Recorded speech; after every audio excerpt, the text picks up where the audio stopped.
Here we are again, Mike. Hello.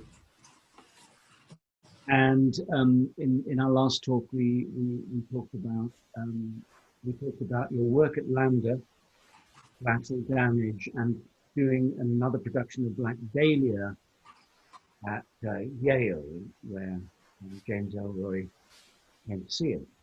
And, yeah, he was amazing. Um, I know that just in our little conversation off camera, you said there was another version of collateral damage, or Yeah, clever. Yes, I just think yes, it's not that important really, but it was nice. We did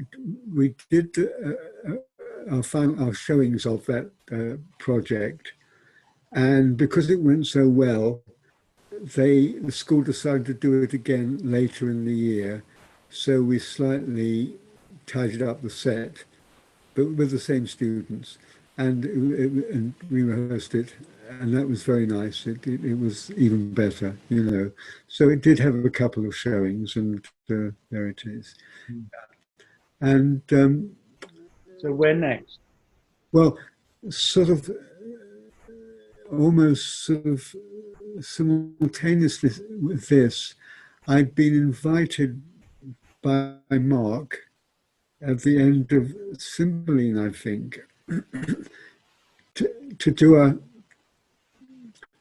a summer workshop for foreign students, Shakespeare students, because the Globe Education had connections with all the colleges all over the world, you know, particularly with Shakespeare. And so I did some scenes with them, and that was quite a nice experience, dealing mainly Americans who were a little neurotic and tricky, but it was a good thing. And from that, I I was asked if I'd be interested to run what a new setup, which was the relationship with the Rutgers University, which is the State University of New Jersey, which has a very, very good theatre drama department, very, very good quality. And their third year students come over then, they came over for 9 months for that whole third year uh, to study at the Globe, and they were given voice and movement classes and play analysis classes and stage fighting and period dance and so forth, and some acting. And always did a production, a couple of showings really on the stage at the end of that year.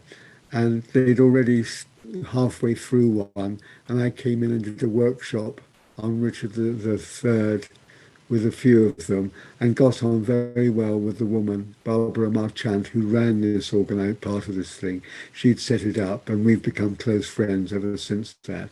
And she asked me if I'd like to do the whole year with them, to teach them, and then, which was wonderful. And I thought this is really going to be a very nice journey for me into my sort of later life and possible retirement by working for a school, mainly teaching, doing a production.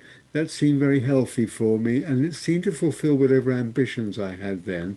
And it was rather nice, and it was quite intensive, but then there were breaks, and it seemed, and they paid very well because it was American. And I said yes, I'd love to. And I did about 5 productions for them a year. I did Twelfth Night, Troilus and Cressida,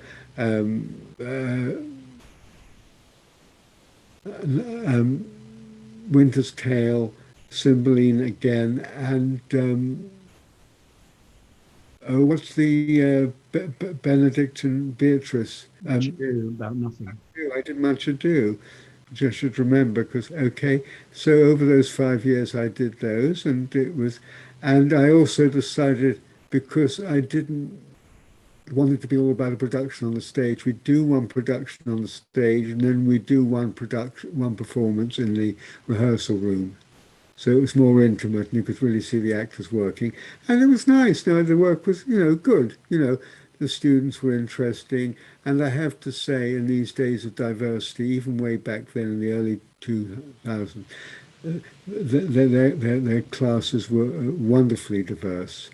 In fact, there were more BAME people than white people some years, but it was from everywhere. It was from it was people with Korean backgrounds and South American backgrounds and Caribbean backgrounds and American black actors and so forth. And it was lovely. And, the talent was equally spread between everybody. Um, and I got to know some more plays and I got more and more confidence about Shakespeare. And so that was, but it was quite hard work. And because we could never get on the stage, I offered to work at weekends because then it was free. So I kept giving up my Sundays and Saturdays. And after a while, that got tiring. And also because they always did this, they came in September and they were finished before the Globe season started in April, May, which meant they had to do their showings on the stage in sort of March. And the weather was always free. So through the winter, having to rehearse outside on Sunday mornings, wrapped up. And as I got older, I thought, no, I can't be doing with this much more. It's not very good for me. And so, to cut a long story short, I finally said, I think I've had enough of that. And that was about the late, so I started there about 2000 and, what was it, about 2008, 2009, I sort of dwindled off. And I did some acting teaching with them, but I didn't do the productions. And because I felt that had been enough. But it was a nice experience. It got me in touch with Shakespeare and that stage and meeting other students. What I did notice then, which I've been noticing generally since, which is maybe worth pointing out, that with each succeeding year, the students were less courageous, more wanting to get it right, earnestly taking notes,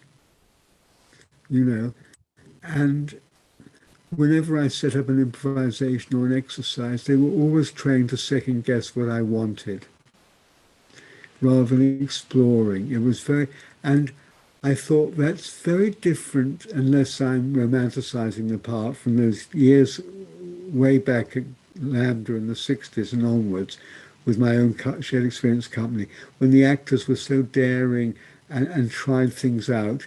And I suddenly realized how much we are influenced by the zeitgeist. And of course, in the 60s and 70s, everything was terribly optimistic. Everybody had a job.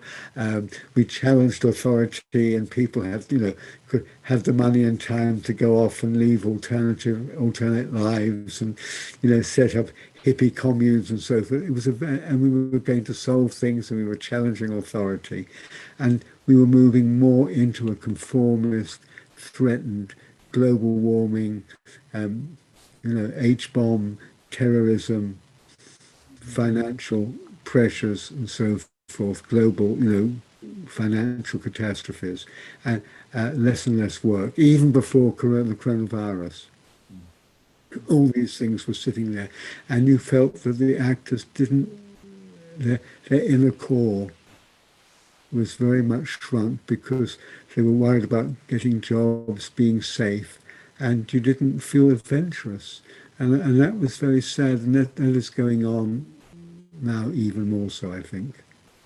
That you have to release the actors became more and more difficult. So that was, a frustration. And I think that's why one of the reasons I've stopped doing the work there, because in the days when the actors, the students were adventurous, they brought so much back to you. And what I felt I was getting more and more was very obedient dogs who were running back to you to be patted for getting it right, but they didn't bring you anything interesting back. They didn't dig up a bone to offer you, or do you know what I mean? I was giving out and not getting much back except sort of earnest, anxious gratitude. They weren't stimulating me. I mean, it is possible. It is possible that you started to become venerable. Well, I'm sure that was part of it, but I was very relaxed with them, and I was Mike, and I was very informal. I never played that. I mean, less and less, in fact. I made great effort of just being me, and admitting I was wrong about things, and sort of, sitting around. But I'm sure that was part of it, possibly to start with. But because it was and also maybe my demands had grown more stringent, shall we say. In those early days, I was so happy with whatever I got that the quality control wasn't totally there. But I don't know. But it was constantly repeating itself, and each year it seemed to get more and more locked. But no, that is the point, Peter. It might well have been, but I tried to counteract any sense of being venerated.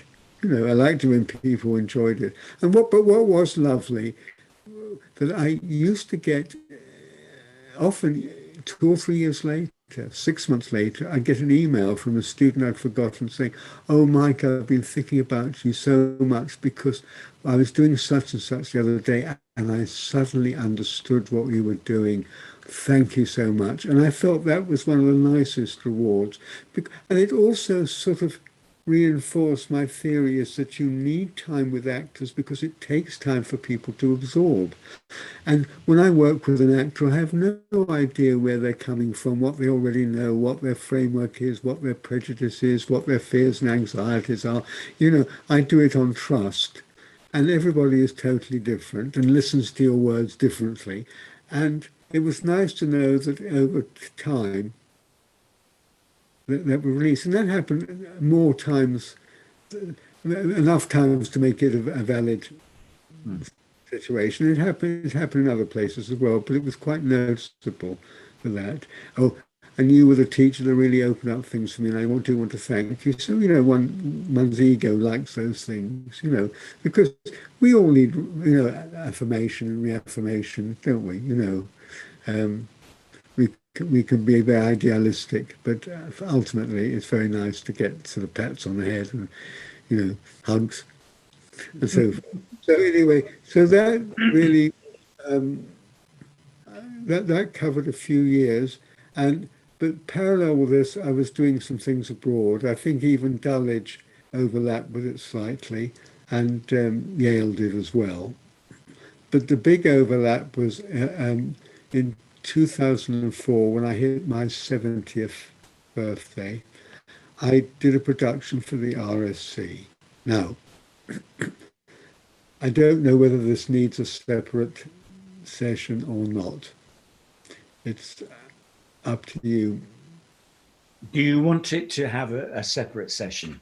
Well, I don't know if the other one at Rutgers was sufficient for one. Yes, I think maybe so. And then maybe we'll just cut this. And if you want to make the RSC a separate one, we I can. think so, because it might wander on a little bit. I don't know. Maybe not. Maybe you can stick them together if it's not.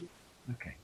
All right. Well, we'll bring this little section to a close here, and we'll move on in a second. Thank you for watching, and I hope you enjoyed that chat. And if you did, would you press the like button and also the subscribe button? That would be great. And if you wanted to be given alerts to when the next one is happening, just press the bell button. If you want to put any comments or any questions underneath here, underneath the video, please do. And at some point I will re-interview Mike, as it were, and put some of these questions to him. So I look forward to seeing you again soon. Thank you.